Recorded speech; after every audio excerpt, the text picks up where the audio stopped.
জ্ঞান তৈরির মূল সাফল্য কি? সাফল্য হচ্ছে যদি সেটা আসলেই, যেটা বললাম শুরুতেই, যদি সেটা আসলে প্রতিরোধ, প্রতিকার এবং চিকিৎসায় কোনো অবদান রাখে মানুষের জন্যে। সো মানুষের জন্যে, যেহেতু বাংলাদেশের বিজ্ঞানী, বাংলাদেশের বিশ্ববিদ্যালয়, বাংলাদেশের মানুষ, নাগরিক আমরা, এই দেশের মানুষের ক্যান্সার প্রতিকার, প্রতিরোধ এবং চিকিৎসায় যেই ধরনের গবেষণা, যেই ধরনের জ্ঞান প্রয়োজন, সেইগুলো সৃষ্টি করাতে বঙ্গবন্ধু শেখ মুজিবুর বিশ্ববিদ্যালয় অবদান রাখবে।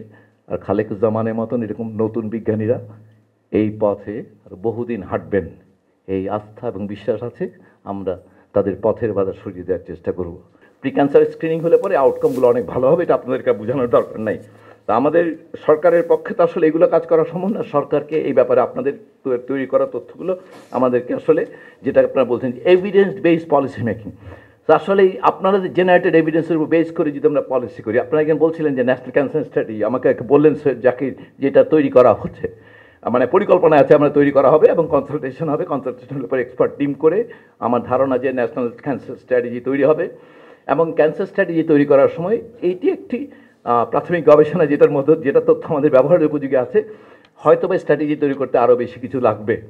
সেগুলো যদি আমাদের বিশ্বাস যে যদি ডিরেক্টর এনসিডিসি আপনি যদি একটু পরিকল্পনা নেন যে আরও খুব কুইকলি কতগুলো র্যান্ডম কিছু জায়গা থেকে যদি ইনফরমেশন কিছু রিসার্চ এভিডেন্স জেনারেট করা যায় যেগুলো স্ট্র্যাটেজিতে কন্ট্রিবিউট করবে, তো একটা টাস্ক ফোর্সের মতো ছোটো করে তারা একটু আইডেন্টিফাই করে যে কোন কোন ফিল্ডের ইনফরমেশন দরকার, সেগুলোকে তারা একটু মানে কুইকলি কিছু কিছু ডাটা তৈরি করে এনে, ক্যাপচার করে এনে তারপরে যেন স্ট্র্যাটেজিটা করে। তাহলে যেটা আমাদের প্রায়ই হয় আর কি, স্ট্র্যাটেজি হয়ে গেলে তারপর শুরু অ্যাকশন প্ল্যান বানানো, অ্যাকশন প্ল্যানের পরে কস্টেড অ্যাকশন প্ল্যান। আমি ওখানে গিয়ে এগুলো শিখছি আর কি। তো এরপরে শুরু হবে কস্টেড অ্যাকশন প্ল্যান এবং এরপরে কাজ শুরু হয়ে যাবে, তো পরে গিয়ে পাওয়া যাবে স্ট্র্যাটেজি আসলে এইটা ভুল ছিল। তাই স্ট্র্যাটেজি ভুল থাকে, তখন তার টাইম নেই এটা কারেক্ট করার। সো অলরেডি তখন 5 বছর হয়ে গেছে, কিছু হয় নাই, একটা ভুল রাস্তায় উত্তরে যাওয়ার কথা, আমরা মিরপুর চলে গেছি ততক্ষণে। তো এই জায়গাগুলো যেন না ঘটে, এটার জন্য আমাদের স্ট্র্যাটেজি করার আগে যদি একটু ডিটেইলে এই জায়গাগুলো কাজ করা হয়, আমার ধারণা ভালো হবে। যেটা বলছিলেন যে ইউএন এজেন্সিগুলো হসপিটাল বেসড ইম্পর্টেন্স, এটা তো আমরা সবাই বুঝতে পারি, ওদের দেশে আসলে তো হসপিটালে সবাই যায়। সো ওদের জন্য এটা খুব অ্যাপারেন্টলি মনে হয়। তো আমাদের এটাকে যে ফেস করার জন্য এই ডাটাটা খুব স্ট্রং একটা এভিডেন্স, যেটা ক্লিয়ারলি বলবে যে মানে বুঝাতে পারবে যে কেন প্রয়োজন বাংলাদেশে। সো ইউএন এজেন্সিগুলো, তবে ডোনাল্ড ট্রাম্প ক্ষমতায় আসার পরে ডেফিনেটলি আমরা এই ব্যাপারে একটু কেয়ারফুল হওয়া দরকার যে আমাদের ফান্ডিং সোর্স আসলে ডিফারেন্ট হবে। একটু আগে ক্রাউড ফান্ডিং বলার পেছনে অন্যতম কারণ হচ্ছে আমাদেরকে আসলে পর্যায়ক্রমে কালচারালি নিজের পায়ে দাঁড়ানোর অভ্যাস করতে পারতে হবে। সো আমরা জানেন গতকালকে প্রায় 1300 উপরে কোনো একটি অর্গানাইজেশন 1200-1300 লোককে তারা আসলে অব্যাহতি দিতে বাধ্য হয়েছে, কারণ তাদের টাকা বন্ধ হয়ে গেছে।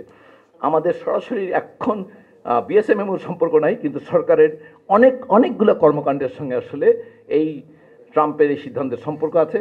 অতএব আমরা অবশ্যই সেগুলোকে রিড্রেস করার জন্য খুবই দ্রুত আমাদের কতগুলো কর্মকৌশল উদ্ভাবন করার চেষ্টা করতেছি, কিন্তু তারপরও আমাদের এটার জন্য কিছু অংশে আমাদের কাটাছেঁড়া করতে হতে পারে। সো আশা করব যে আমাদের মানুষকে আসলে গবেষণায় সম্পৃক্ত করবেন আপনারা।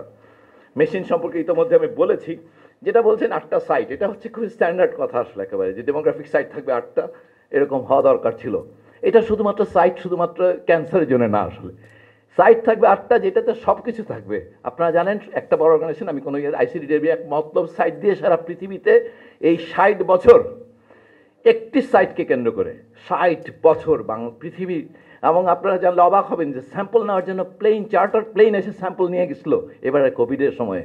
কারণ কি, সো ইম্পর্টেন্ট, মানে বলছি যে যদি আমাদের 8টা সাইট আসলে তৈরি করা যায়, বিএসএমও একার পক্ষে 8টা সাইট ম্যানেজ করা সম্ভব না, কিন্তু ডেফিনেটলি বিএসএমও একটা কোলাবোরেশন করতে পারে, বা একটা নেটওয়ার্ক অফ ইউনিভার্সিটিজ আর নেটওয়ার্ক অফ একাডেমিয়া রিসার্চ অর্গানাইজেশনসের নেটওয়ার্ক, যারা 8 জন হয়তো 8টা সাইটকে ম্যানেজ করবে। সো 8টা ডেমোগ্রাফিক সাইট হওয়া খুবই জরুরি হয়ে গেছে বাংলাদেশের জন্য। এটা কীভাবে এই সাইট সিলেকশন হয়, যেগুলো এপিডেমিওলজিস্টরা এবং আমাদের প্রত্যেক বছর health accounts, national health accounts release হয়, সেটা দেখে জিওগ্রাফিক্যালি আমাদের ভালোভাবে আমরা চুজ করতে পারলে এই 8টা একেবারে খনি হয়ে যাবে। আসলে বলেন যে বিগ ডাটা করেন অ্যানালাইজ, আর বিগ ডাটা জেনারেট হবে কোথেকে? বিগ ডাটা রিলায়েবল না তো। আমাদের এই খুবই দুঃখের সঙ্গে বলতেছি, ইটস সো আনরিলায়েবল বাংলাদেশের ডাটা। আমি এইরকম পজিশন থেকে এটা বললাম মানে বুঝতে পারতেছেন যে যথেষ্ট শক্ত প্রমাণ ছাড়া কথাটা বলতেছি না, ইট ইজ সো আনরিলায়েবল। অতএব বড় ডাটা অ্যানালাইসিস করি যে ভুল ডাটার উপর, তাহলে তো আসলে হবে না। অতএব আমাদেরকে অবশ্যই ডাটার ক্ষেত্রে জেনারেশন থেকে, এন্ট্রির থেকে, কিবোর্ডের সামনে যে হাত, তার এথিক্স ঠিক না থাকলে পরে যত বড় অ্যানালিস্ট বসানো হোক পৃথিবীতে কোনোভাবেই সঠিক ডাটা হবে না। সো এই যে কিবোর্ডে যার হাত থাকে সেই মানুষটাকে এথিক্স শেখানোর, মোরাল ভ্যালুস সম্পর্কে শেখানোর দায়িত্ব তো আসলে হোল নেশনের এডুকেশন সিস্টেমের।